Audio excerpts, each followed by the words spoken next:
Olé, comment ça va YouTube? Donc du coup aujourd'hui je vous parle de l'écran comme j'ai dit dans le titre.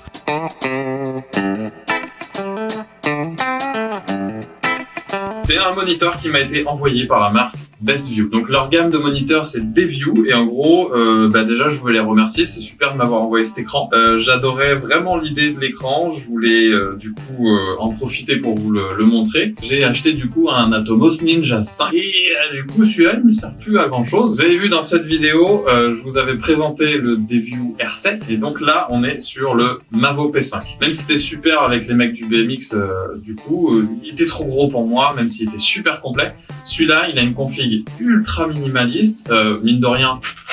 Il est très bien fourni en accessoires, hein. Vous avez un bras pour le faire pivoter en gros et tout. Vraiment c'est de la tuerie. Je le recommande vraiment parce que c'est un moniteur qui est pas très cher. Je crois qu'il est à 100-150 € à peu près. Là il y en a certainement qui ont réussi à le choper en Black Friday. Du coup vraiment très cool. Il y a beaucoup d'options dedans. Par rapport en fait à la petite taille et au petit prix, j'étais quand même assez surpris du nombre de fonctionnalités. Vous allez avoir les false colors, vous allez avoir le focus picking, vous pouvez choisir la couleur du picking. En fait plein d'assistances dedans. Bon, il est pas comme le R7 sur plusieurs points. C'est-à-dire que bon, déjà, vous avez la possibilité quand même de l'étalonner un petit peu. Possibilité de le mettre à jour. C'est vraiment un écran que je voulais garder à la base. Hein. Je vous le montre encore une fois. Alors là, j'ai une très grosse batterie derrière, mais une plus petite.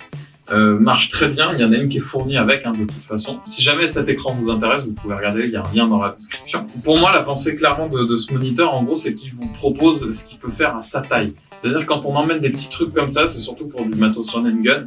Et en gros, il n'y a pas besoin d'une machine de guerre comme un Atomos ou des trucs comme ça, parce que vous voulez un truc compact, léger et qui fonctionne et qui vous voulez juste voir une image un peu plus détaillée que sur votre moniteur de DSLR. En gros, dessus, après, vous avez des trucs très intelligents, parce qu'en gros, là, il se met sur la griffe de flash ici. Donc ça vous permettra, en gros, de poser votre écran et d'avoir quand même votre micro. Il y a quand même juste un truc qui me dérange, c'est qu'en gros, si vous le faites ici, vous avez la prise casque qui saute. Ah, ils auraient pu la mettre en haut, c'est mon humble avis. Après, vous avez seulement une entrée HDMI, il n'y a pas de sortie pour l'envoyer par exemple sur un Atomos, sur un système sans fil ou quoi. Vous avez la possibilité de le brancher sur secteur, avec une alim très standard. Hein. La luminosité est vraiment très bonne dessus, encore une fois, moi comme je tourne beaucoup en extérieur, c'est vrai que là ça a été un vrai plaisir, vous pouvez la régler.